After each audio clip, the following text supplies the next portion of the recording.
Buenas tardes a todos. Pues hoy reanudamos el ciclo de conferencias que ya iniciamos durante el curso pasado. En realidad, este es el mismo ciclo en diferente curso. Y con la reanudación, pues comenzamos con la conferencia que va a impartir Ángel Martínez Hernáez. Voy a presentaros de una manera breve su currículum, que es muy extenso, y quisiera subrayar, en principio, que él realizó la tesis de doctorado en la Universidad de Barcelona y luego hizo un máster en psiquiatría social. Actualmente es el catedrático y director del Medical Anthropology Research Center en la Universidad Rovira i Virgili. Creo que fuiste coordinador, ¿no?, del máster de antropología médica. Ha sido profesor visitante en distintas universidades, en Berkeley, por ejemplo, en la UNAM en México, en el Studi de Perugia, en California, San Diego, y es investigador especializado en antropología médica y en salud mental global, en culturas amazónicas, en el Brasil urbano, en políticas sanitarias en Europa y en América Latina. Sin duda ninguna es una de las figuras más significativas, más representativas de la antropología médica en España. Entre sus libros destacaría uno muy importante, que además es muy citado, que hay detrás del síntoma. Estoy haciendo la traducción del inglés, aunque sé que está publicado en castellano, creo recordar, en Anthropos, bajo el título Síntomas y pequeños mundos.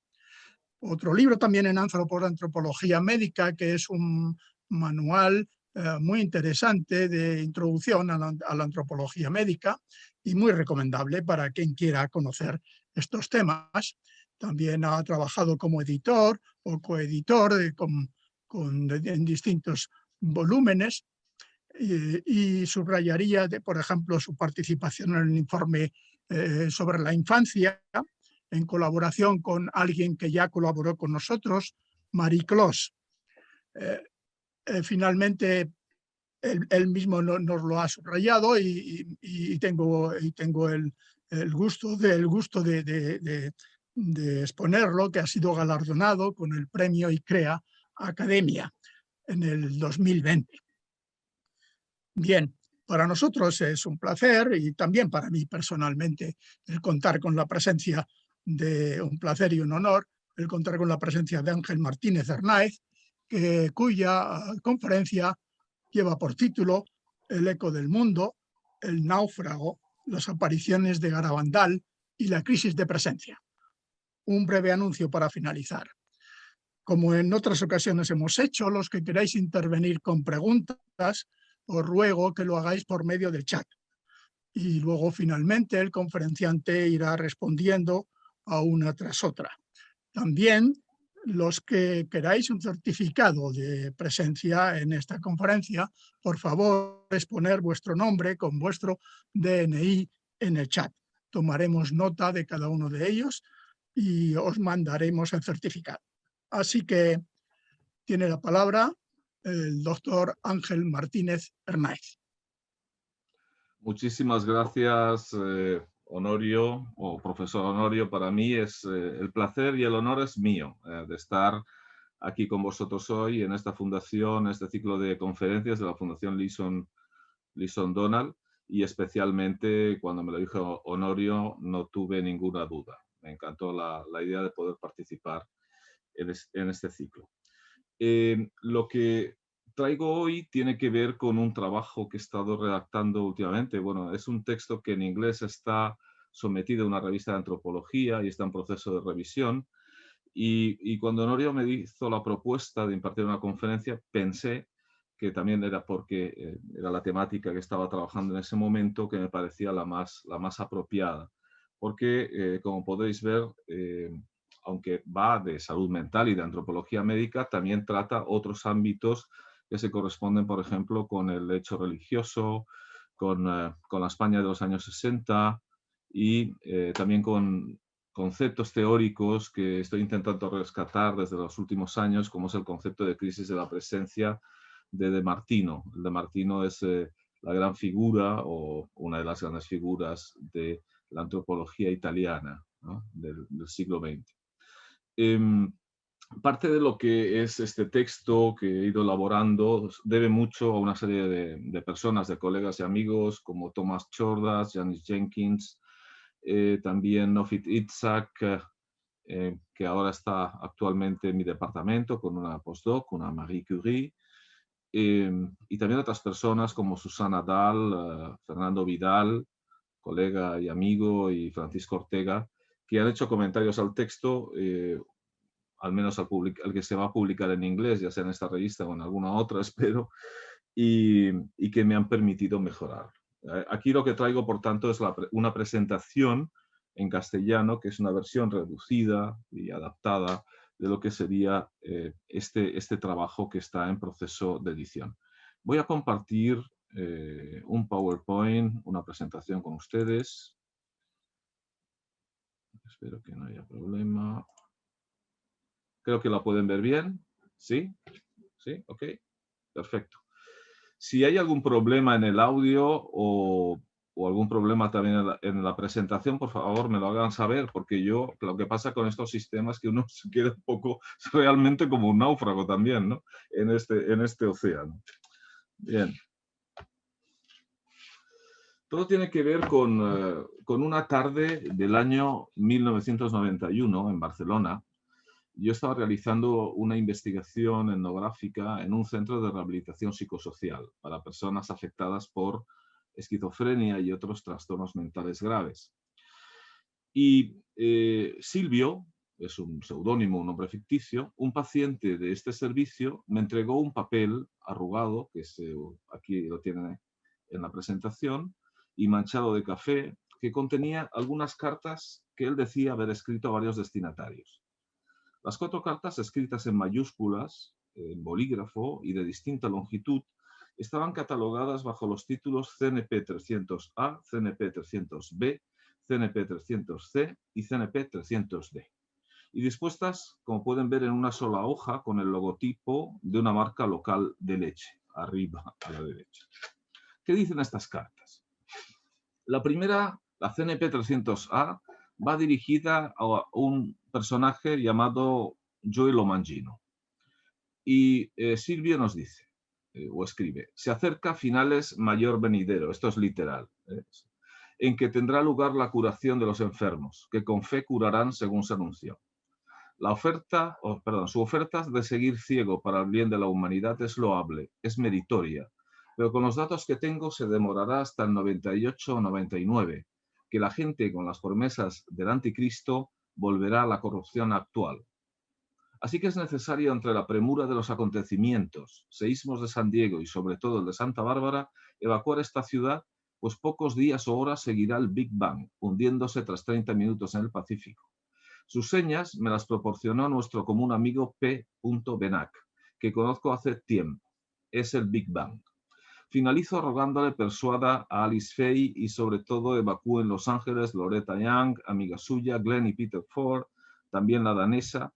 Las señas de esto se las pueden proporcionar el obispo de esa, Francisco Garmendia. El teléfono que tenía cuando le llamé era, no importa, las señas de Ramón Andreu eran también con el teléfono. Al lado verá mis misivas a Garmendia y Ramón Andreu. Finalizo con un fuerte abrazo. Concluye diciendo, postdata, adjunte en la suya contestación, las señas postal de Ramón Andreu y las de Garmendia. Gracias. Esta es la primera carta, que va dirigida a un tal Joel Lomangino. La segunda carta va dirigida a Sánchez Ventura y le dice, querido amigo, existe un señalado nexialismo entre las prisas que tuvisteis en Guadalajara, tus amigos y tú mismo, con las prisas de dejar todo, que debéis de tener todos, con el seísmo de Santa Bárbara. Un abrazo. Aquí hay una firma legible con su nombre. La tercera carta dice, va dirigida a Ramón Andreu, S.I, y dice, querido amigo, por las precedentes CNP pongo el teléfono de Garmendia y de Lomangino. Le recuerdo, me regaló una estampa de su hermano Luis. Desde el cielo su madre recibirá con agrado su interés. Y la última va dirigida al obispo Garmendia y dice así, ruego a su ilustrísima su interés. Es una infamia que el 666 figure con letras de 20 metros en su tejado. superando las cruces de todo New York, desde Rockefeller Center, luego su interés en contactar con los destinatarios 300A, B y C. Queda poco tiempo y, entre otras cosas, hay que avisar urgentemente. Lauren Bacall, Jacinta de Garabandal y su esposo Marine USA, y a Doris Day, beso su pastoral anillo. En este caso hay una firma legible con su nombre. Bien, recientemente, mientras revisaba mis papeles, los papeles de aquella época, volví a encontrarme con estas cartas, las cuales me dejaron tan sorprendido como la primera vez que las vi. Sigo pensando en las cartas de Silvio como mensajes de un náufrago, mensajes sin botella, entregados al mar con sus mil caminos, a esa gran incertidumbre exterior a todo, que expresó Michel Foucault en sus escritos sobre la Stultifera Navis, la nave de los locos. Aquí tienen una representación. Hoy sigo preguntándome por el sentido de estas cartas, verdadero ejemplo de la crisis existencial propia de los estados psicóticos, los cuales han sido abordados en una notable literatura antropológica, pero de los que aún sabemos muy poco. La diversidad de incógnitas sigue confirmando mi propia ignorancia sobre este tipo de estados y sus manifestaciones típicas, como el delirio, que en sus formas más floridas se presenta como un golpe a nuestro sistema de convenciones. Como señala un psiquiatra, neurólogo y filósofo, Schwartz, en la experiencia psicótica se pierden los componentes básicos que permiten tener conciencia del mundo y la persona afectada debe intentar reconstituirlos. El automatismo habitual de la vida mental se debilita, de tal manera que muchas de las convenciones que habitualmente se dan por sentadas no pueden seguir siéndolo, y los afectados deben reexaminar los fundamentos ontológicos de las cosas más básicas. El resultado es un discurso y un comportamiento que desafía no tanto a la razón, como se ha invocado tradicionalmente, sino al ámbito más cotidiano del sentido común. De ahí la combinación de extrañeza y angustia que nos produce la lectura de las cartas de Silvio. Sin embargo, con el tiempo esta angustia disminuye.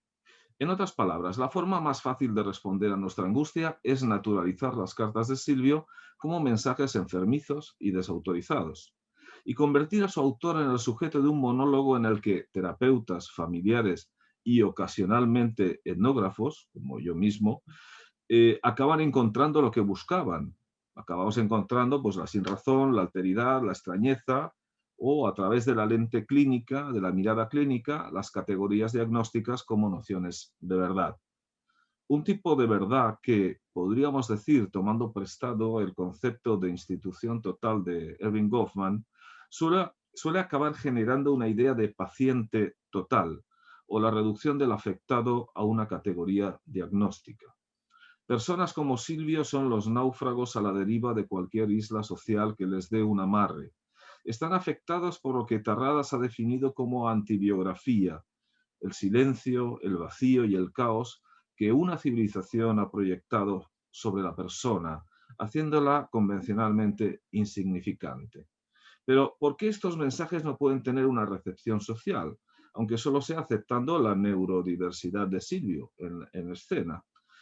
No tengo una respuesta infalible a esta pregunta, pero sospecho que un enfoque fenomenológico más sensible que revele las cartas de Silvio no como narraciones enfermizas o enfermas, sino como relatos de una forma de habitar el mundo, podría ser una modesta recepción para este tipo de mensajes. Pero, ¿por qué ahora, 30 años después? ¿Por qué me preocupo de esto 30 años después? Las cartas son de 1991. Bien, debo admitir que solo recientemente, bueno, hace unos 3 años, me di cuenta de mi prejuicio al anticipar la completa irracionalidad o ilogicidad de las cartas de Silvio.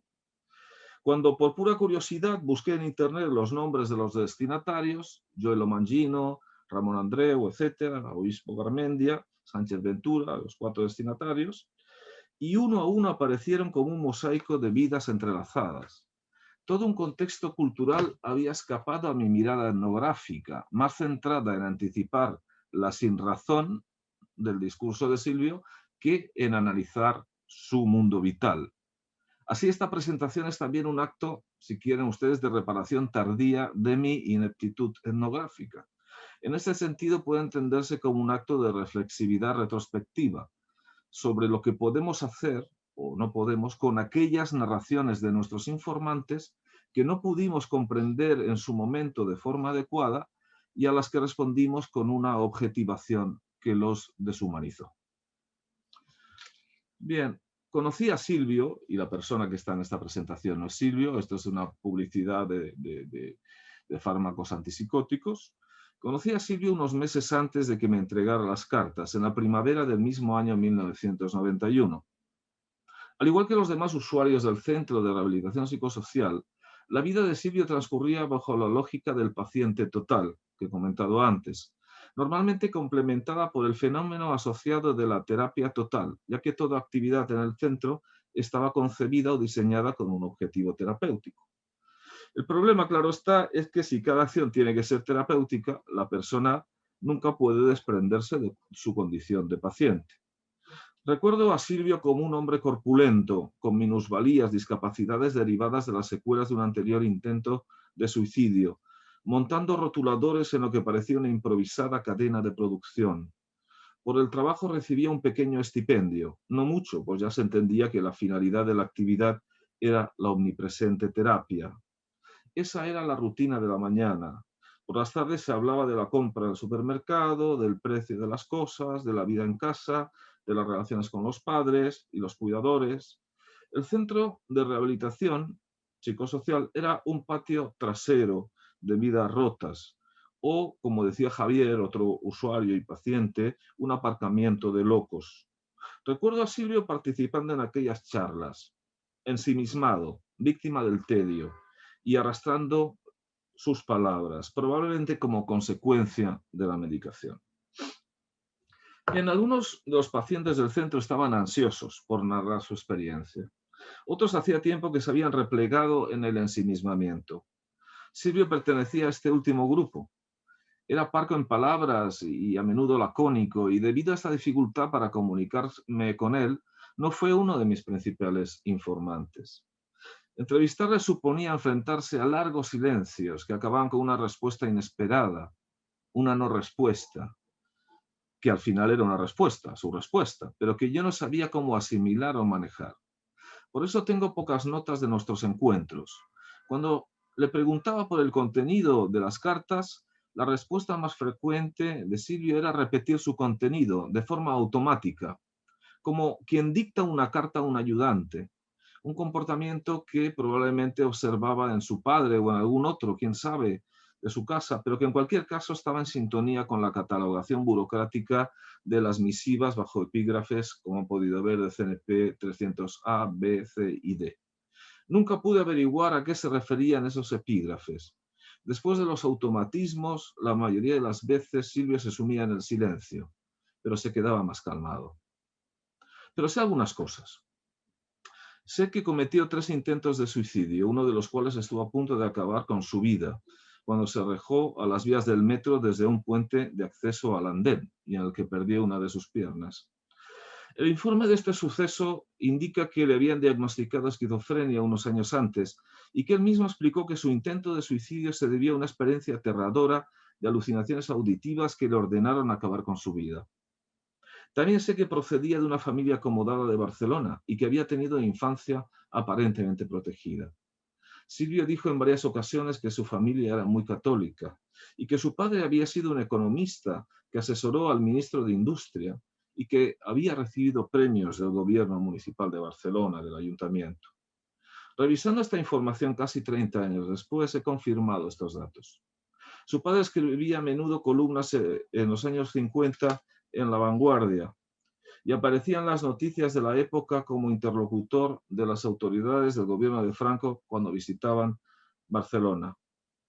El nombre de su padre también aparece relacionado con un curioso grupo que celebraba reuniones sobre ufología y esoterismo y que en los años 70 publicó una revista sobre ciencias ocultas que tuvo una amplia difusión durante 2 décadas.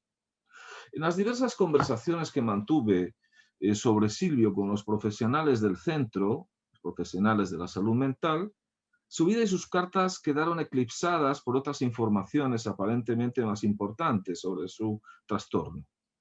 Comentarios como es un paciente muy delirante que tiene frecuentes periodos de mutismo, desde que le aumentaron la medicación está más tranquilo. Hubo otro profesional que decía su forclusión, del concepto francés este del psicoanálisis lacaniano, no le permite sostener un vínculo con nadie más. Estos comentarios eran típicos del manejo cotidiano del sufrimiento mental, ya fuesen sostenidos desde perspectivas conductuales y biomédicas o desde el psicoanálisis lacaniano tan en boga en la época. Una información similar se destilaba del informe clínico, al que pude acceder sin restricciones, pues así delimitada era la ley de protección de datos de la época, o al menos en su aplicación a los náufragos de la psicosis. Pero ¿cuál era exactamente el contenido del delirio de Silvio? ¿Por qué entraba en mutismo? ¿No podía mantener un vínculo con nadie más?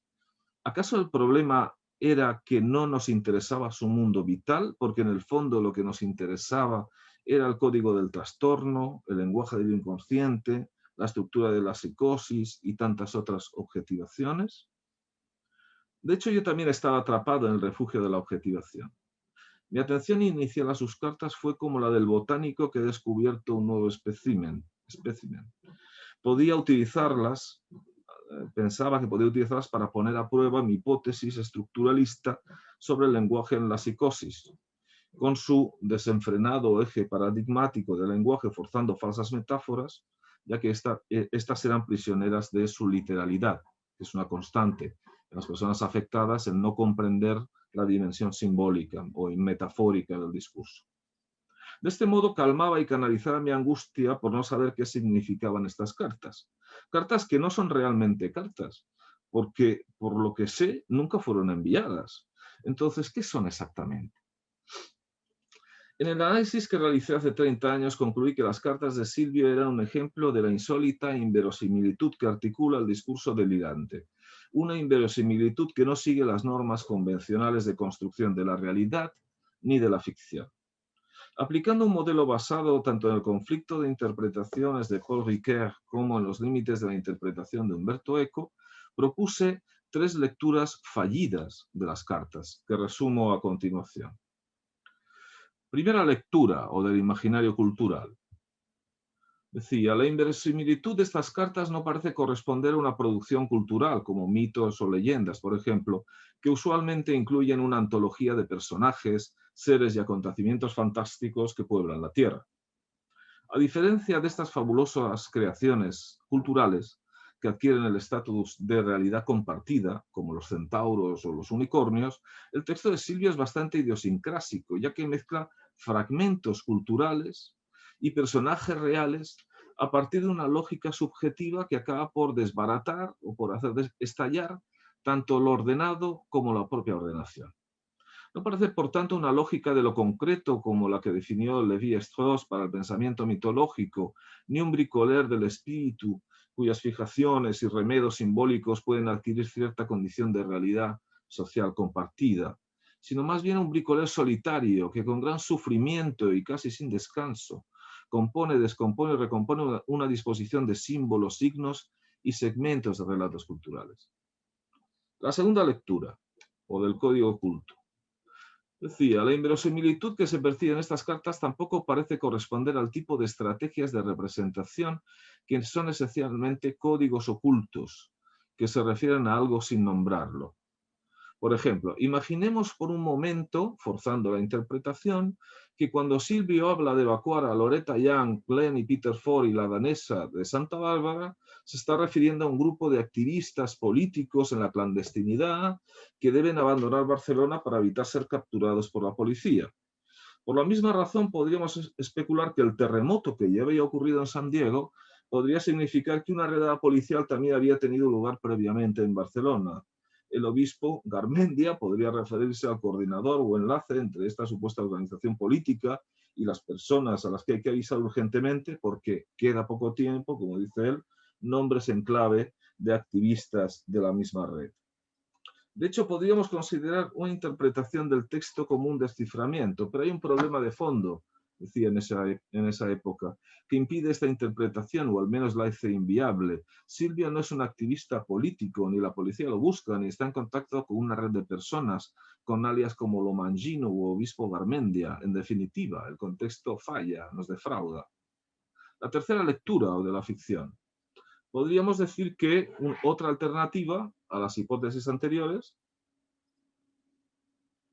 sería que Silvio está simplemente elaborando una creación narrativa. Su misterio podría ser una representación literaria creada para el simple entretenimiento. Los pasajes más incomprensibles podrían incluso interpretarse como el resultado de algún artificio narrativo ideado por el autor, en la misma línea que obras literarias como Finnegans Wake de Joyce, que no solo destilan ficción, sino también inaccesibilidad. Sin embargo, esta hipótesis de la obra de ficción tiene algunos obstáculos también. Uno de los postulados básicos de esta teoría no se cumple. Silvio dice que el texto corresponde a una realidad de su propia experiencia, no a una narración de ficción. Todos los acontecimientos y personajes citados forman parte de su existencia y de sus certezas. Afirma e insiste la autenticidad de lo escrito en estas cartas y no se le ocurre que puedan ser interpretadas como metáforas, mensajes codificados o historias ficticias. Su significado literal es el correcto y a menudo se golpea contra las paredes y grita ante cualquier expresión de incredulidad. Bien, estas tres lecturas condujeron más, en el fondo, a definir lo que no son las cartas de Silvio que a lo que realmente son. Probablemente la única interpretación que merece ser analizada es la del bricoleur solitario, a la que volveré más tarde. Pero en general apenas explicitan la paradoja de que la experiencia de Silvio, aunque intensamente sentida y vivida por él, es inverosímil para los demás. El discurso delirante, sabemos, es bastante opaco la interpretación. Y como se señala James Jenkins, es probable que la experiencia psicótica sea tan incomprensible entre los para los no afectados como para los afectados. Sin embargo, también es cierto que al limitarme en este momento con estas interpretaciones a la dimensión formal del lenguaje, estaba contribuyendo a achicar el contenido existencial de la experiencia de Silvio y, por tanto, a enfatizar la idea de una alteridad radical. Mi primera aproximación a sus cartas fue una lectura sin vida, también fue una lectura sin mundo. A duras penas logré incorporar en mis lecturas de aquella época el mundo de Silvio. Su mundo, que parecía desmoronarse y que le instaba a advertir de tal catástrofe a destinatarios desconocidos que no me esforcé en identificar. No fue hasta hace casi 30 años después cuando me di cuenta de que todas sus vidas, de los destinatarios, estaban entrelazadas por un acontecimiento asombroso que comenzó el 18 de junio de 1961 en el pequeño pueblo de San Sebastián de Garabandal, más conocido simplemente como Garabandal, en Cantabria. Allí a las 8:30 de la tarde de aquel domingo, 4 niñas de 11 y 12 años, Conchita González, Jacinta González, María Dolores o Mariloli, Mazón y Maricruz González, la segunda de ellas nombrada en las cartas de Silvio, es decir, Jacinta González, estaban robando manzanas del árbol del maestro de escuela en las afueras del pueblo. Más tarde se dirigieron a un camino rocoso llamado La Calleja, entre el pueblo y un promontorio conocido como Los Pinos. Mientras las niñas mordisqueaban las manzanas, oyeron una explosión que sonó como un trueno, aunque el cielo estaba despejado. En ese momento Conchita entró en éxtasis, con los ojos fijos en el cielo. Cuando las otras niñas, asustadas por este inesperado acontecimiento, se disponían a ir a casa para informar a sus madres, también entraron en trance. Frente a ellas había aparecido un ángel que las niñas identificaron más tarde como San Miguel Arcángel. Esta primera aparición fue breve, pero no pasó desapercibida para los vecinos de este pueblo de montaña de apenas 300 habitantes. El ángel siguió apareciéndose y habló por primera vez a las niñas el 1 de julio de ese mismo año. Sonriendo les dijo: he venido a anunciaros una visita de la Virgen bajo la advocación de Nuestra Señora del Carmen, que se os aparecerá mañana domingo. Para entonces la noticia se había extendido rápidamente en la región, de modo que el 2 de julio de 1961 una gran multitud de miles de personas acudió al lugar habitual de las apariciones a las 6 de la tarde. Las niñas relataron cómo primero apareció una luz brillante, seguida de la Virgen flanqueada por dos ángeles, uno de ellos el Arcángel Miguel. El 4 de julio, la Virgen reveló un mensaje a las niñas, pero les advirtió que no lo hicieran público hasta el 18 de octubre. A finales de julio de 1961, las apariciones se producían al menos una vez al día y duraban entre 10 minutos y varias horas. En agosto se produjeron cambios en sus posturas corporales y en sus modos somáticos de atención. Se arrodillaban, inclinaban la cabeza hacia atrás con fuerza hasta golpear el suelo, o caían unas sobre otras, formando figuras caprichosas. También empezaron a marchar extáticamente dentro y alrededor del pueblo. Durante las llamadas marchas extáticas o los éxtasis deambulatorios, mantenían la mirada fija en el cielo, pero sin tropezar con ningún objeto, incluso andando para atrás a gran velocidad. Durante las apariciones era habitual ofrecer a la Virgen objetos religiosos, como rosarios, relicarios, medallas, crucifijos y alianzas para que los besara y bendijera.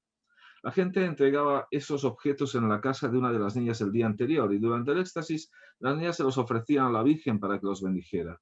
Según los informes de algunos participantes, las chicas devolvían luego el objeto a su dueño, sin equivocarse ni una sola vez. Algunos de los propietarios lloraban de emoción, otros se desmayaban. Se calcula que más de 1000 objetos fueron bendecidos durante los casi 4 años que duraron las apariciones.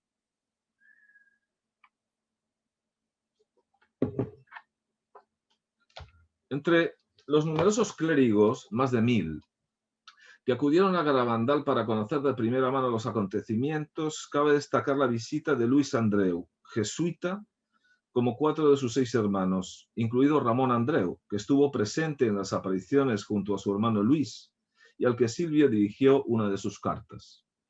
En la foto grande están Ramón y Luis Andreu, los padres Ramón y Luis Andreu, y en la foto de arriba está una foto de Luis Andreu en el momento que ahora veremos de asistir a las apariciones. En su primera visita a Garabandal, los padres Luis y Ramón se habían mostrado escépticos sobre la naturaleza de las apariciones. Sin embargo, el 8 de agosto, Luis hizo otra visita al pueblo, mientras Ramón estaba en Valladolid. Ese día, al caer la noche, Luis se encontraba entre la multitud que observaba a las niñas en éxtasis. De repente su rostro se transfiguró y entonces gritó «milagro» 4 veces. Había presenciado con las niñas la aparición de la Virgen. Más tarde, esa misma noche, en su viaje de regreso a su casa, en el coche de unas personas que habían asistido también, dijo: «Estoy lleno de felicidad. Las niñas nos han dado un ejemplo de cómo tratar a la Virgen. Para mí no hay duda. ¿Por qué nos habrá elegido la Virgen? Hoy es el día más feliz de mi vida». Luego tosió, inclinó la cabeza y falleció a los 36 años sin ninguna enfermedad conocida. Por su parte, Ramón fue el autor de uno de los informes encargados por la diócesis de Santander sobre las apariciones y se convirtió en uno de los defensores de su condición sobrenatural. Las niñas le comunicaron que habían entrado en diálogo con el espíritu de su hermano Luis. Ramón había observado a las niñas videntes recitando el Ave María en perfecto griego clásico mientras estaban en éxtasis, por lo que les pidió que lo volvieran a recitar también en esa lengua cuando estaban en su estado ordinario. Las niñas se rieron y dijeron que no sabían griego y que había sido el espíritu del padre Luis quien les habría recitado esta oración palabra por palabra mientras estaban en éxtasis. Ahora comprendo que este es el contexto en el que debemos situar la carta de Silvio a Ramón Andreu, que evoca al sacerdote entregándole una estampa de su hermano Luis, que bien puede ser considerado el quinto vidente de Garabandal. Sin embargo, escrita en su singular y fragmentada sintaxis, la carta no menciona la conexión que se estableció entre Ramón Andreu y Jacinta de Garabandal, cuando sus vidas se cruzaron en Los Ángeles, en Estados Unidos. Ramón porque fue trasladado de Centroamérica a Los Ángeles en 1971, donde permaneció el resto de su vida. Jacinta porque se trasladó allí tras su matrimonio con Jeffrey Monihan, el marine USA del que habla Silvio, también mencionado por tanto en las cartas de Silvio. El escrito de Silvio finaliza con un misterioso desde el cielo, tu madre o su madre estará agradecida de recibir su interés, probablemente instando a Ramón Andreu a prestar atención a sus advertencias, al igual que éste hizo con las visiones de las niñas. Como habían anunciado las chicas, el 18 de octubre de 1961 en Los Pinos leyeron en voz alta el mensaje de la Virgen. Debemos hacer muchos sacrificios, hacer mucha penitencia y visitar el Santísimo Sacramento con frecuencia. Pero primero debemos llevar una vida buena. Si no lo hacemos, nos caerá un castigo. El cáliz ya se está llenando y, si no cambiamos, nos llegará un castigo muy grande. Durante 1962, las niñas tuvieron visiones periódicas. En una de ellas pidieron a la Virgen que hiciera un milagro para convencer a la multitud, a lo que ésta respondió que un día, cuando Conchita comulgara del ángel, que era pues una acción bastante frecuente durante las apariciones, la hostia se materializaría y sería visible en su boca. Conchita contestó que eso sería un pequeño milagro, milagrucu, en dialecto cántabro, ya que consideraba que la hostia que habitualmente recibía del ángel era siempre material y por tanto visible.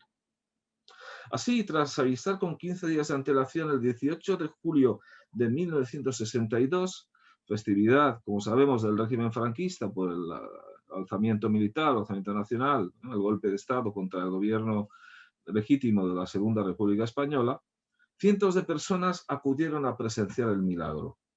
Muchos de los presentes abandonaron el lugar con frustración tras una larga espera. Pero antes de la 1 de la madrugada del 19 de julio, Conchita salió de su casa, extasiada, dobló la esquina y cayó de rodillas en la calle. Sacó la lengua y los testigos cercanos afirmaron que su boca estaba vacía. De repente, una hostia blanca y brillante se materializó en la lengua de la chica. Alejandro Damians, de Barcelona, inmortalizó la escena con su cámara. Es la foto que tienen en la diapositiva, en la presentación.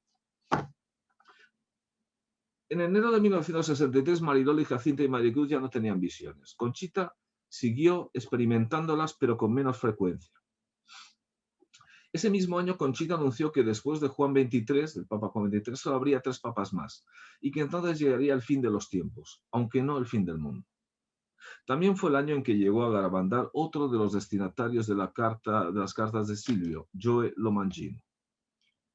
Nacido en Nueva York, Lomangino había perdido la vista y el olfato en un accidente en 1947, cuando tenía 16 años. En 1961, y siguiendo la recomendación de su médico de tomarse unas vacaciones en Europa, fue a visitar a su tío al sur de Italia. Una vez en Europa, y siguiendo el consejo del padre Pío, que aparece con él en la foto más pequeña, abajo a la derecha, un capuchino franciscano italiano con llagas, estigmas en pies y manos, que era considerado un santo viviente, Lomangino realizó la primera de varias visitas a Garabandal y conoció a las jóvenes videntes. Aquí está en la foto grande con Conchita, en la foto superior con el Papa Wojtyla. Tras su regreso a Nueva York, Lomangino recibió una carta de Conchita escrita el 19 de marzo de 1964 que decía así: Día de San José, 1964. Querido Joe, hoy en una locución en Los Pinos, la Virgen me dijo que te dijera que la voz que oíste era la suya, que recibirás ojos nuevos el día del gran milagro. También me dijo que la casa de caridad que fundarás en Nueva York dará gran gloria a Dios. Firmado Conchita González. La carta de Silvio Lomangino también menciona que recuperará la vista, aunque el autor, en este caso Silvio, profetiza que tardará hasta el 98 o 99, imitando así la autoridad de Conchita como vidente, sin citarla, y a la vez sin citar.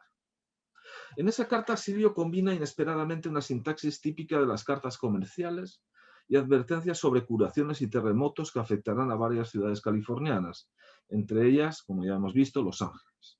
Le ruega a Lomangino que persuada a varias celebridades de Hollywood para que se pongan a salvo. Entre ellos, sabemos, Loretta Young, a quien Silvio atribuye una relación amistosa con Lomangino. No he encontrado ningún registro de esta relación, pero es posible que Silvio la obtuviese, esa información, la información sobre esa relación, no necesariamente que se la inventase, de su constante exposición a las actividades católicas durante el régimen de Franco. Loretta Young y Lomagino eran fervientes partidarios de la Cruzada del Rosario en Familia, una campaña mundial fundada por el padre Patrick Peyton, un sacerdote irlandés americano. La Cruzada del Rosario en Familia recibió financiación y apoyo de la CIA en América Latina como instrumento en la guerra contra el comunismo y organizó concentraciones de Rosario en todo el mundo, incluida la Barcelona de Silvio, que en 1965 reunió a casi 800.000 fieles en una oración simultánea.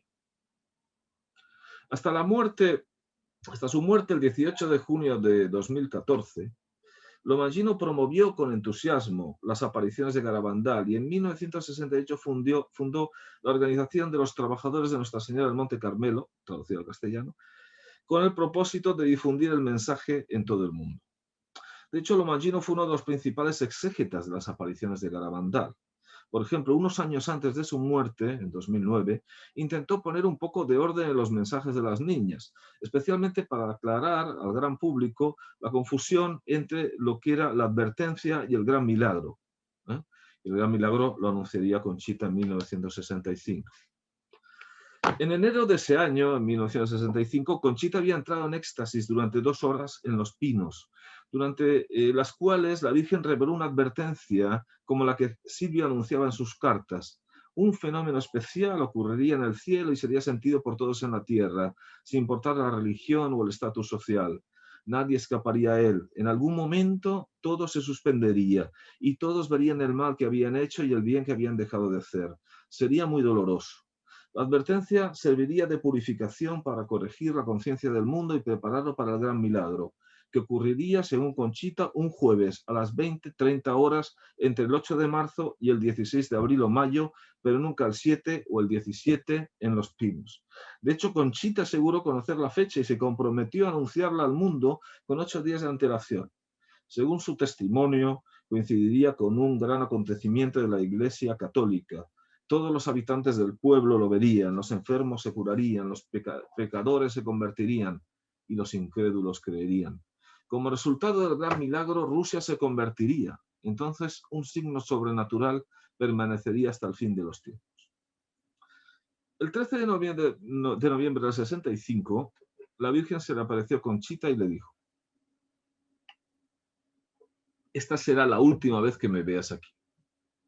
Los años siguientes marcaron un periodo de confusión para las jóvenes videntes. Conchita y las demás niñas comenzaron a dudar de la veracidad de las visiones, que según ellas ya habían sido anticipadas por la Virgen. La Virgen les había avisado de ese periodo dubitativo. Las muchachas se encontraron con una avalancha de gente ansiosa por escuchar sus testimonios. Eran tratadas como santas vivientes y las multitudes acudían a tocarlas, a interrogarlas, a pedir su intercesión por causas diversas. Esta situación de asfixia social llevó a las jóvenes a buscar nuevos horizontes. A través de María Saraco, otra testigo presencial y promotora del fenómeno de Garabandal en Estados Unidos, Loli fue a Massachusetts en 1972. Ese mismo año, Conchita se instaló en Nueva York con el apoyo del doctor Jerónimo Domínguez, médico español y activista católico que se presentó como candidato a la alcaldía de Nueva York en 1981 como candidato del Partido del Derecho a la Vida. Y también del apoyo del obispo Garmendia, que está aquí en esta imagen. En el caso del doctor Jerónimo Domínguez está en la foto más pequeña, en la parte inferior. Como sabemos, el obispo Garmendia es otro de los destinatarios de las cartas de Silvio. De hecho, Francisco Garmendia y Estarán fue destinado en 1975 a la Archidiócesis de Nueva York y posteriormente nombrado obispo. Fue párroco de la iglesia Santo Tomás de Aquino en el Bronx y continuó ejerciendo como obispo auxiliar hasta su renuncia en el año 2001. Falleció en 2005 y según el Bronx Times del 29 de junio de 2011, la esquina de Fairmount Place y Crotona Parkway pasó a llamarse oficialmente Bishop Francisco Garmendia Place. Como sabemos, la carta de Silvio Garmendia advierte de nuevo del inminente terremoto de Santa Bárbara, insiste en la necesidad de evacuar a Lauren Bacall, Jacinta de Garabandal y su marido, el Marineusa, así como Doris Day. El paralelismo entre el mundo en ruinas que describe Silvio y su propio yo no es difícil de distinguir, o no es fácil de distinguir. De ahí su denodado intento de mediar en un mundo de vidas interconectadas por las apariciones de Garabandal. Está intentando recomponer el mundo. a partir de trozos y remedos. A pesar de su automatismo embotado, escribía y luego repetía insistentemente las advertencias, recomponiendo el mundo con retazos de aquí y de allá, como cuando él cuenta a Garmendia su indignación por la existencia de un enorme 666 en el Rockefeller Center. Dice que es más alto que todas las cruces de Nueva York. Probablemente Silvio se refería al 660 de la Quinta Avenida, que antes era el 666 de la Quinta Avenida. Construido en 1957, es un edificio emblemático y situado en el centro de Manhattan. El edificio fue diseñado con un 666 blasonado en la parte superior, que fue retirado en 2002. No sé si Silvio lo supo, pero en cualquier caso en aquel momento el diabólico 666 representaba la amenaza de una catástrofe inminente que se cernía sobre su mundo vital. Las cuatro videntes rehicieron sus vidas lejos de Garabandal, aunque siguen visitando el pueblo algunos veranos. Conchita se trasladó a Long Island. Aquí está en la foto con su familia, en la foto inferior. Jacinta se fue a vivir a Los Ángeles con el famoso Marineusa, Jeffrey Monaghan. Mariloli vivió en Massachusetts hasta su muerte por lupus eritematoso y fibrosis pulmonar en 2009 en un hospital de Boston. Maricruz es la única que se quedó en España, en Avilés. En 1984 hizo unas declaraciones al diario El País en las que decía: nunca vi a la Virgen en los pinos ni a ningún personaje celestial. Creo que si Conchita no hubiera estado con nosotras aquella tarde del 18 de junio en la finca del maestro, la historia no se hubiera contado. Según Maricruz, Conchita incitó a las demás y las convenció de que había visto un ángel. Bajo una gran presión social, las niñas prolongaron las apariciones durante 3 años. Ella dice, Maricruz, nos acosaron para que viéramos al ángel y luego a la Virgen, y esos fanáticos no pararon hasta tener un mensaje escrito, como siempre había ocurrido en otras apariciones como las de Lourdes o las de Fátima. Más tarde, Maricruz se retractó de estas declaraciones en una entrevista por carta realizada por la madre María de las Nieves García, en la que reafirma la veracidad de las apariciones. Bien, independientemente de que los trances de las niñas o los de la mayoría de ellas fuesen verdaderos o falsos, o de que se tratase de una especie de folie à 4 o a 5, ¿no? Si incluimos a Luis Andreu, el reconocimiento social de su veracidad fue considerable en el contexto de la España franquista, donde sus dirigentes entendían el catolicismo, como sabemos, como una herramienta de propaganda en la guerra también contra los grupos prodemocráticos. Entonces, en el exilio o en la clandestinidad. Algunos elementos de esta historia de apariciones, como la coincidencia de la fecha del Milagruco, 18 de julio, con el alzamiento militar, y la profecía de que Rusia se convertiría, sugieren que las niñas eran la imagen encarnada de un mundo político y moral. No sé si las chicas fueron guiadas explícitamente para decir lo que dijeron, pero en cualquier caso igual no era necesario. Ellas habían encarnado, incorporado, corporalizado un modelo de mujer católica entregada al régimen o que seguía las directrices de la época. Pero la historia tiene matices. Desde el principio de las visiones, la posición oficial de la Iglesia Católica fue ambigua, probablemente como resultado de las tensiones entre los defensores del Concilio Vaticano II y el sector conservador, contrario a esta reforma, y asociado entonces, como ahora, con el garabandalismo. Conchita fue llamada a Roma en 2 ocasiones para ser interrogada por el prefecto de la Congregación para la Doctrina de la Fe y recibió la bendición del Papa. Los 2 informes sobre los sucesos llegaron al veredicto de que no se había establecido la sobrenaturalidad de los hechos, non constat de supernaturalitate. Sin embargo, varios creyentes consideraron que el relato era totalmente auténtico, verídico, entre ellos los ya mencionados Ramón Andreu, Lomangino y el obispo Garmendia, pero también muchos otros, como la mística francesa Martha Robin, Santa Teresa de Calcuta, que fue madrina de la tercera hija de Conchita, y el ya mencionado Padre Pío. También el padre Benac, misionero jesuita en la India, que entrevistó a Jacinta en Los Ángeles, y al que también se refieren las cartas de Silvio. Y el último de los destinatarios de sus cartas, Francisco Sánchez Ventura, no mencionado hasta ahora. Sánchez Ventura fue abogado y profesor de economía y activista contra el Concilio Vaticano II. De hecho, fue uno de los principales divulgadores de los sucesos de Garabandal. sobre los que escribió varios libros, entre ellos Las apariciones no son un mito, Garabandal. Bien, cuando conocí a Silvio en los años 90, ignoraba por completo las apariciones de Garabandal, aunque mi familia materna también es del norte de España. Como muchos de mi generación, y especialmente aquellos que nos vimos obligados a nacer en el exilio, este tipo de historias era algo a evitar, era algo con lo que simplemente no empatizábamos debido a la connivencia de una parte importante de la Iglesia Católica con el franquismo. Además, en los años 90 todavía no había aparecido Google.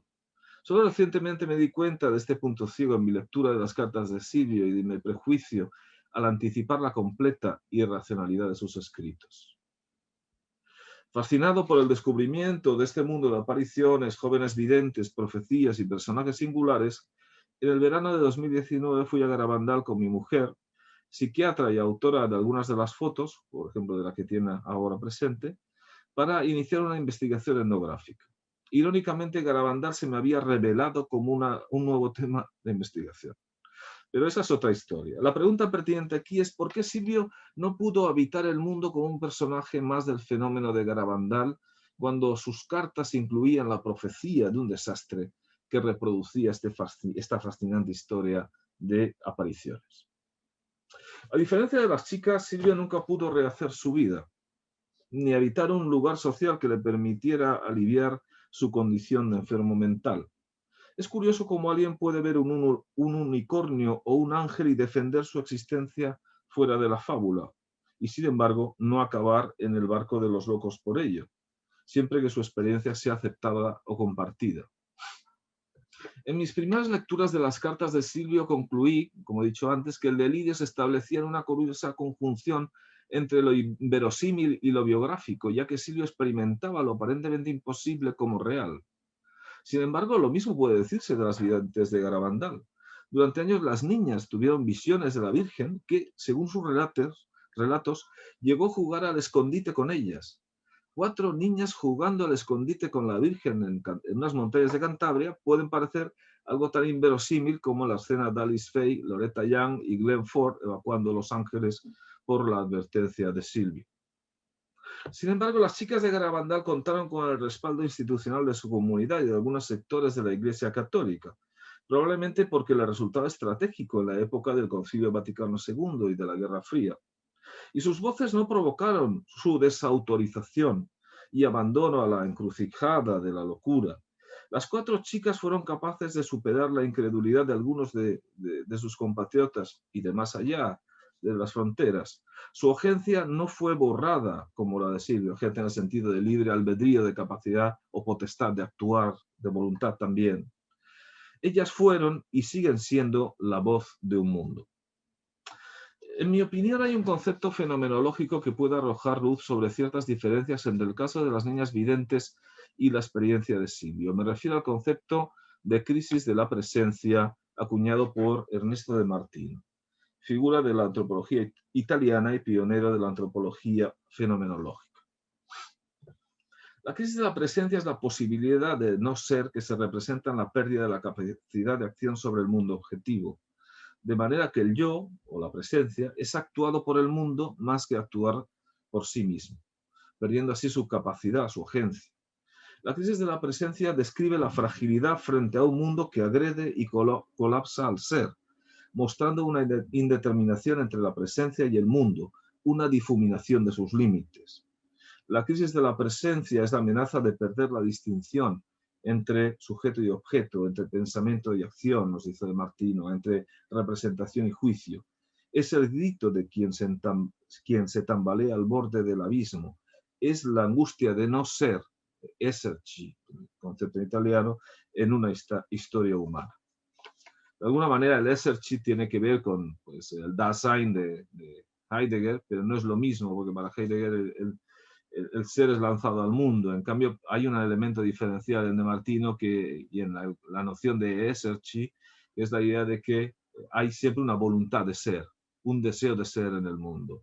Y eso es lo que caracterizaría para él la presencia. Es evidente que la crisis de presencia o de la presencia no muestra la misma fenomenología en ambos casos. Los éxtasis de las niñas videntes fueron siempre abandonos parciales que mostraron un camino de vuelta a su agencia habitual, a su vida habitual y a diferenciar entre el yo y el mundo. Un mundo que es importante recordar que está compuesto por subjetividades humanas y no humanas o extrahumanas. Por ejemplo, la Virgen, el Arcángel San Miguel, el espíritu de Luis Andreu, etc. La presencia de las niñas es porosa al mundo, pero es el resultado de un pacto que incluye tanto la disolución como la continuidad. De modo que, como diría De Martino, el ser en el mundo, o el esserci, sale del conflicto, o la presencia, sale del conflicto como uno en varios o varios en uno, que es también reconocer una trama intersubjetiva que posibilita el conflicto y su resolución, una comunidad de significados y afectos que se corporalizan en el cuerpo extático, como cuando las niñas ofrecen objetos de los fieles a la Virgen para su bendición, y luego los devuelven a sus sorprendidos y conmovidos dueños. Hay una comunidad afectiva, no solo de significado, sino también afectiva ahí. Debido a esta recepción social y afectiva, las niñas tenían la capacidad de suspender el mundo y en este sentido estaban plenas de agencia. En palabras de Martino, protagonizaron un proceso o podemos decir que protagonizaron un proceso de dehistorización, donde dehistorizar es detener el mundo, parar el mundo, suspenderlo ante la crisis de la presencia, ofreciendo un mundo como refugio, ficticio, pero al mismo tiempo convincente. Siguiendo a De Martino, podemos decir que a través de la dehistorización las chicas entraron en un plano metahistórico, el complejo mítico ritual, y encontraron en ese plano la forma en que otros resolvieron sus crisis, in illo tempore, nos diría De Martino. De hecho, tenían a su disposición toda una tradición, las chicas de Garabandal, como sabemos, de apariciones marianas, como las de Fátima y Lourdes. Además, también sabemos, por el trabajo de William Christian, que las apariciones de Fátima se difundieron en España profusamente entre 1945 y 1954 y dieron lugar a nuevas apariciones, especialmente entre los niños, a lo largo de toda la geografía, en todo el país. Por su parte, esto a las niñas, pero por su parte Silvio mostraba una presencia en crisis diferente, actuada por el mundo, ya que no solo pensaba en el riesgo de un mundo que se acaba, sino que parecía sentir, experimentar, encarnar ese riesgo de tal manera que su presencia se volvía extremadamente porosa al tacto del mundo. En las cartas de Silvio es muy difícil distinguir entre su presencia y el mundo. Al menos para mí nunca quedó claro si las catástrofes que anunciaba eran del mundo o de su estado existencial. Por ejemplo, ¿qué está en riesgo cuando escribe es el Big Bang? ¿Un universo o un yo que implosiona? Curiosamente, Silvio me habló de advertencias de personajes asociados a Garabandal que yo desconocía y de catástrofes inminentes, pero nunca de las visiones de las niñas. Es como si las visiones de Silvio hubieran ocupado el lugar de las visiones de las niñas, o tal vez, como si después de una larga experiencia de alucinaciones auditivas que invadían su presencia, el mundo ya fuera el mismo, Silvio mismo, pues su existencia se había convertido ya en una especie de eco del mundo.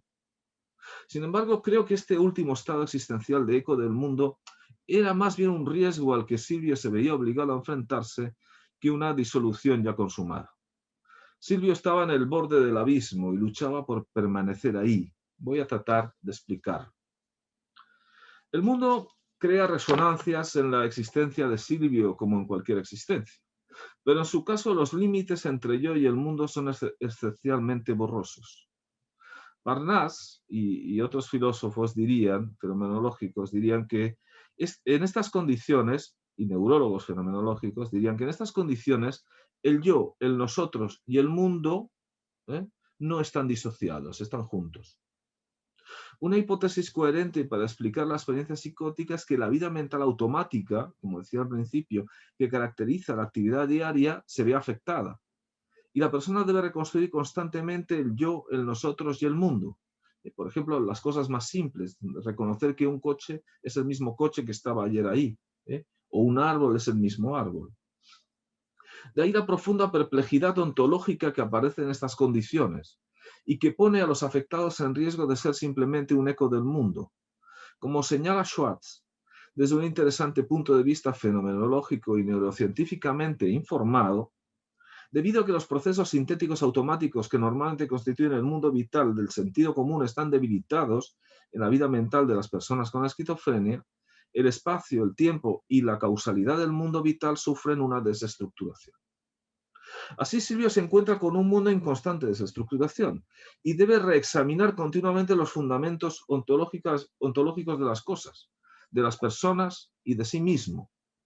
Sus cartas pueden entenderse como una lucha incesante por salvaguardar su presencia en riesgo, aunque como solo puede hacerlo un bricolero solitario, con trozos que acaban formando una especie de collage en el que las imágenes de un pasado colectivo, como las apariciones de Garabandal, resuenan o se proyectan en una experiencia subjetiva.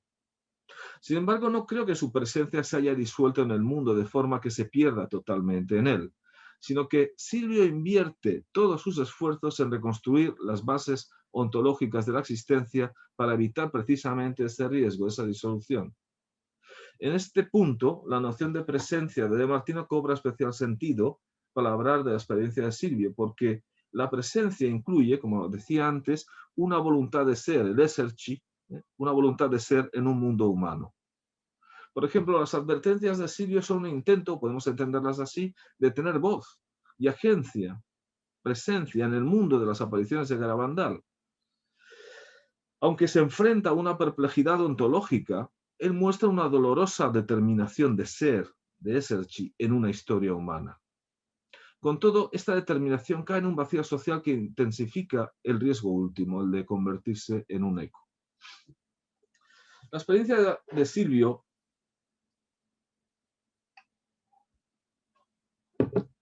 de Silvio no encontró una comunidad receptiva, ya lo hemos dicho, sino que provocó un rechazo social inmunitario, en el sentido que, por ejemplo, un filósofo como Expósito da estas respuestas inmunitarias, ¿no? de echar hacia afuera por parte del tejido social. En este contexto, y a diferencia de la crisis de la presencia entre las chicas videntes, no hubo una salida colectiva al conflicto, ni una rendición parcial, ni la capacidad de historizar el mundo para recomponer tanto el mundo como la presencia en él. El colapso de los límites entre la presencia y el mundo se vio incrementado por la ausencia de una urdimbre de intersubjetividades. Su voz no fue reconocida socialmente como la voz de un mundo o como una dolorosa lucha por estar en una historia humana, por seguir siendo en una historia humana, sino como un eco enfermo y distorsionado que no importaba a nadie. Su voz solo se recibía como un relato enfermo en el que hablaba la enfermedad, no él. De hecho, internamente Silvio se enfrentaba a un mundo en constante desestructuración, que tenía que ir recomponiendo, y externamente a una incomprensión deshumanizada de su lucha, incluida mi incomprensión. Podemos entender la experiencia de Silvio como la presencia en uno de sus estados más precarios, luchando por ser en una historia humana. Sin embargo, De Martino consideraba que los llamados mundos de los psicóticos son una negación sistemática de todos los mundos posibles, porque son, según él, la tentación de retroceder al nivel de la naturaleza, donde la presencia, el ser, el esserci no tiene cabida. Creo que se equivocó, al igual que yo me equivoqué al ver en las cartas de Silvio solo narraciones enfermas y tropos sin vida. De Martino se equivocó al no observar en la experiencia psicótica como la de Silvio también una voluntad de ser en un mundo ante el riesgo de disolución. Además, su argumento negativo refuerza la idea de que la psicosis, esa idea de que la psicosis aniquila todo rastro de humanidad, cuando también es una posibilidad del devenir existencial, igual que el Alzheimer, igual que la demencia, igual que otro tipo de trastornos neurológicos, como probablemente pues, es la psicosis o la esquizofrenia. Las personas que padecen la condición de Silvio observan y experimentan una dimensión de la realidad que nos es desconocida, pero eso no convierte esas experiencias en menos humanas. La experiencia delirante de Silvio no es la negación sistemática de todos los mundos posibles, como indicaba De Martino, al menos a mi juicio, sino la presencia en su extrema porosidad. Ya para concluir, en la experiencia de Silvio, creo que hay una lucha continua. Reconocerla socialmente puede ayudar a entender sus cartas no como simples mensajes desautorizados, sino como un testimonio de la lucha del bricolero solitario ante una experiencia en la que todo se desmorona y se vuelve indistinto, en la que el riesgo último es la disolución de la presencia en un simple eco del mundo. el reconocimiento de la lucha de Silvio probablemente no sea suficiente, lo sé. Pero me gustaría pensar que en ese mismo acto de reconocer también estamos habilitando un lugar social para su voz y por lo tanto posibilitando un cierto refugio para la existencia de las personas afectadas por este tipo de enfermedades. Probablemente es lo que ellos y ellas esperan de nosotros. Hace 30 años yo no supe verlo. Muchas gracias por su atención.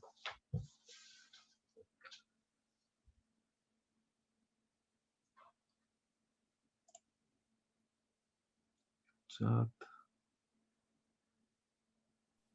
Así ya. Muchas gracias, Ángel. Es una conferencia y una conferencia muy completa, ¿eh? Por una parte, en principio ha sido una especie de relato, incluso intrigante, con episodios diferentes, y luego, por otra parte, pues hay claramente una lectura fenomenológica de gran calado. Así que mi felicitación porque la conferencia es redonda. Muchas Yo, gracias. yo tengo que formularte alguna pregunta porque de momento no veo preguntas concretas.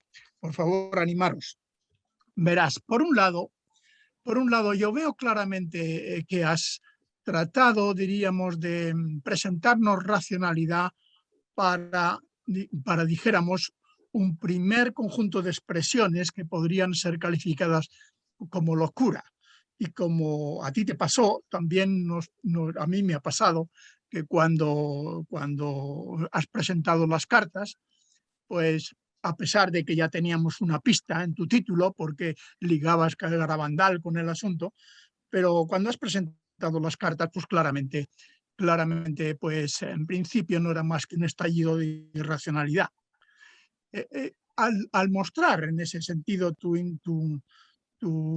interés en encontrar racionalidad, dijéramos, en un discurso de locura, por otro lado, a su vez, proyectas un tono de locura en discursos legitimados de racionalidad.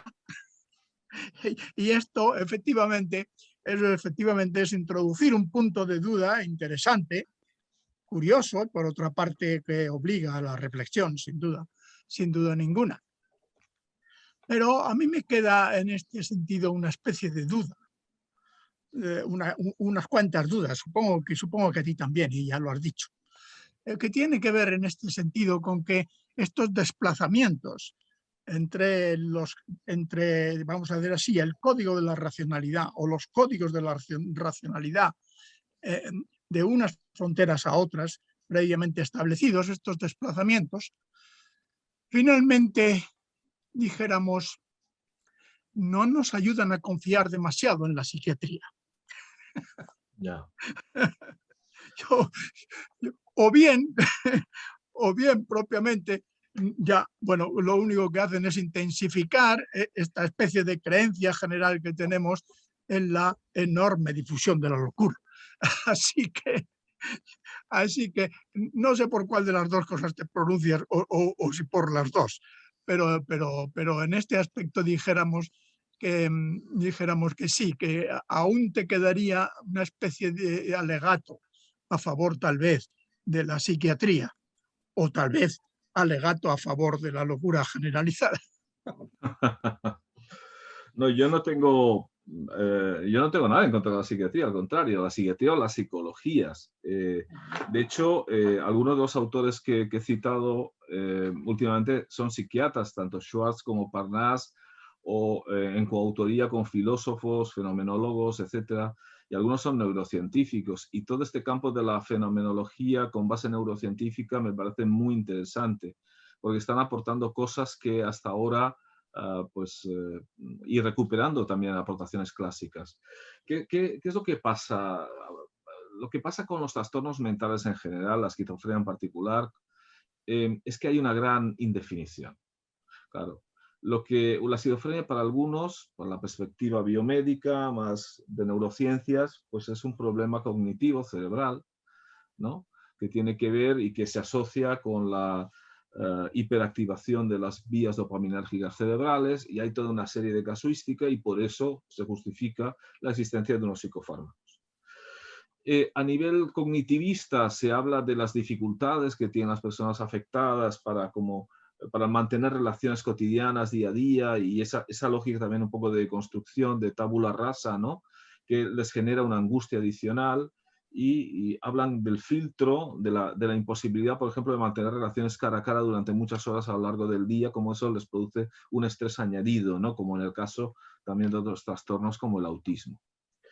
Pero por otro lado también tenemos al psicoanálisis. Por ejemplo, el psicoanálisis lacaniano lo define, la causa sería la forclusión del nombre del padre, que sería como, en fin, la negación. Entonces, claro,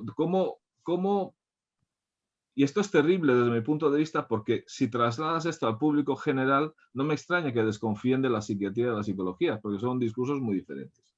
Porque ¿qué tiene que ver el complejo de Edipo con la diabetes? Pues ¿qué va a tener que ver el complejo de Edipo con la esquizofrenia si es neurológica? Sería pues un tipo de argumentación así. Pero esto despista mucho a nivel del público en general. Y yo estoy cuando actúo bastante como experto o asesor aquí en Cataluña del sistema de salud mental, y una de las cosas que les suelo decir es que tienen que abandonar la posición de certeza, porque estamos ante un panorama con las escuelas, a veces ya de una manera muy dogmática, muy sectaria, cada una de ellas, con su corpus dogmático, y que no está abierto a la y transdisciplinaridad a las aportaciones novedosas que, por ejemplo, están haciendo las neurociencias, que son muy interesantes. Entonces, claro, de desconfiar, pues entiendo que se desconfíe, pero claro, hay estados. ¿Qué pasa con Silvio? Silvio está sufriendo, realmente está sufriendo. ¿Habría alguna forma de ayudar a Silvio? Lo que me pasó a mí es que cuando estaba haciendo trabajo de campo, yo entré un poco, y era un antropólogo aislado, con pocos referentes y joven, de cómo tenía que hacer una etnografía sobre estas cosas, y ante una realidad humana que salpica y no te deja igual, produce angustia, ¿no? La manera también de protegerme fue pues objetivar, y entonces yo me interesaba lo de la hipótesis esa estructuralista del uso del lenguaje, porque no es el caso de Silvio, pero un compañero de Silvio, por ejemplo, mostraba muy claramente esta dificultad para entender los sentidos simbólicos implícitos, ¿no? Por ejemplo, un día me vino, un chaval joven, me vino y me dijo que su padre le había dicho una cosa que él no había entendido. Digo, ¿qué te ha dicho tu padre? Y me dice, ha dicho, las mujeres dan dolor de cabeza. Al margen de lo incierto y lo falso de esto, pero bueno, lo que no entendía en la frase las mujeres dan dolor de cabeza es que falta algo, que las mujeres crean problemas, me imagino que es lo que quería decir el padre, y por eso dan dolor de cabeza. Entonces, no entendía por qué él juntaba mujeres y dolor de cabeza, y ese nexo estaba perdido para poder dotar de significación al discurso. Entonces, claro, lo que yo he intentado aquí, o lo que intento con este trabajo, en este caso, es un doble objetivo. Por un lado, intentar reparar algo que fue esa objetivación un tanto deshumanizada que yo apliqué en su momento, ¿vale? Y por otro lado, intentar explorar otras vías para entender cómo se puede rehumanizar la experiencia de personas como la de Silvio. Y me parece que en esta posición fenomenológica de lucha de la presencia por continuar siendo, a pesar de todo, encontramos una pista para humanizarlo y también para proceder a una cierta desestigmatización. Me parecía interesante y empecé a explorarlo. Claro, yo desconocía absolutamente el mundo de Garabandal, y cuando, pues hace unos 3 años aproximadamente, empecé a encontrar que estos personajes, porque encontré el papel por curiosidad de las cartas y me estaba poniendo orden en mis cosas, y de repente pues me dio por buscar, y claro, apareció todo un mundo fascinante en el que espero seguir trabajando a pesar de la pandemia, y me gustaría pues, y que va a implicar un análisis también de archivo, ¿no? Porque habría que ver, sí que me he leído los historiales, los informes, por ejemplo, médicos de las niñas, que hay varios. hay un neuropsiquiatra de Barcelona que era muy creyente y entonces niega toda patología, por ejemplo, ¿no? Hay otros que no. Claro, lo interesante sería poder acceder a la diócesis de Santander o incluso en el archivo en Roma, poder ver en el Vaticano, poder ver qué se ha dicho sobre esto y cuáles son las diferentes posiciones al respecto. Yo que es también otra cosa que destacaría de lo que has dicho, y es que, claro, yo solo lo he escrito por ahí, a mí me gusta comparar más la locura, no a la racionalidad, sino al sentido común, porque me parece que es más la antítesis. También un poco en la línea de estos fenomenólogos, pero lo escribí ya hace tiempo, en el sentido de que si pensamos en cómo define un autor como Clifford Geertz el sentido común como sistema cultural, ¿no? Que es conocido, habla de la religión como sistema cultural y también el sentido común como sistema cultural. Lo que pasa es que ese mundo de convenciones que nosotros interiorizamos y que nos lleva pues, a reconocer pues, que un vaso es un vaso y que el agua se bebe en un vaso y que pues, las cosas sirven para lo que sirven, no lo estamos replanteando constantemente, sino que ya está implícito, está tácito. En el caso de la locura, esto implosiona, de tal manera que por eso son comportamientos y discursos bizarros, que son como trozos, fragmentos que están posicionados mal, ¿no? O de otra manera. Y claro, probablemente de ahí también el mito de la locura como creatividad, como genialidad y también el miedo que da a la gente, la angustia, ¿no? ¿Por qué nos angustia la locura? Pues nos angustia porque ese mundo que habíamos naturalizado, de repente nos damos cuenta que lo habíamos naturalizado, que no es tal, no tiene esa estabilidad. Si estamos en una reunión y alguien se pone de pies encima de la mesa y a cantar, pues eso es lo que definimos como locura, es romper, quebrar esas normas implícitas, esa lógica del sentido común. Porque claro, la racionalidad no es lo que se practica en los centros de atención, por ejemplo, o lo que practican las madres o los padres o los cuidadores de las personas con este tipo de enfermedad. Lo que hacen es aplicar una lógica del sentido común.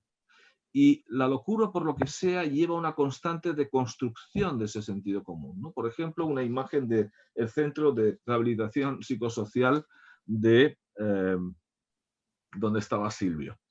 En una de las reuniones, pues los psicólogos, reuniones grupales, reuniones de psicoterapia grupal, pues trataba de hablar de esto, de los transportes públicos, de cosas que son bastante aburridas, eran la verdad, no había gracia en ello. Y recuerdo una vez que salió el tema de los transportes públicos. Y entonces uno de los usuarios dijo que los autobuses que tenían 2 pisos se caían y que él nunca montaría un autobús de 2 pisos.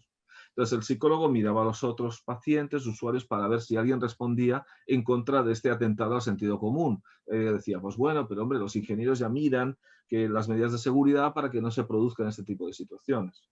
Y todo parecía que se reconducía al sentido común. Pero de repente igual que había dicho de que lo de los ingenieros ya valoran estas cosas, decía, sí, pero yo, por ejemplo, yo no me monto en autobuses que sean impares o pares. Es decir, volvía a sacar otro tema que hacía estallar la lógica del sentido común de nuevo. Y el pobre o los pobres psicólogos o psicólogas estaban ahí ya que no sabían qué hacer.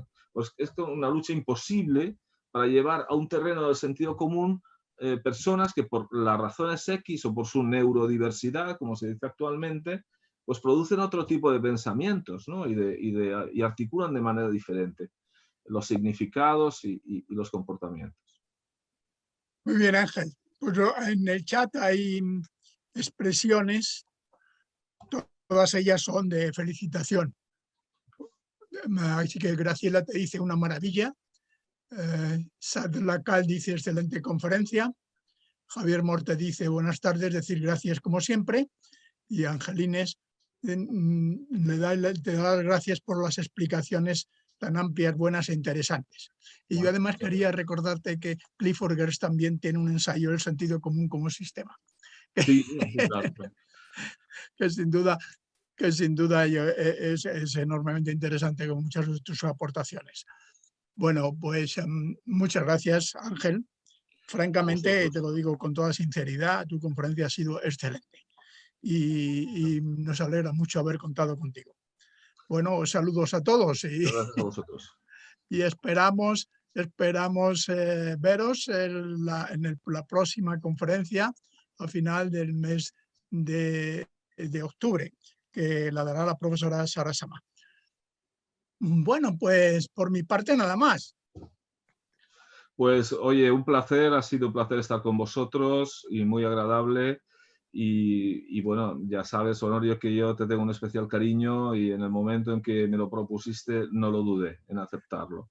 Muchas gracias por la invitación, es un honor como siempre. Muchas gracias, Ángel. Ya sabes que aquí estamos.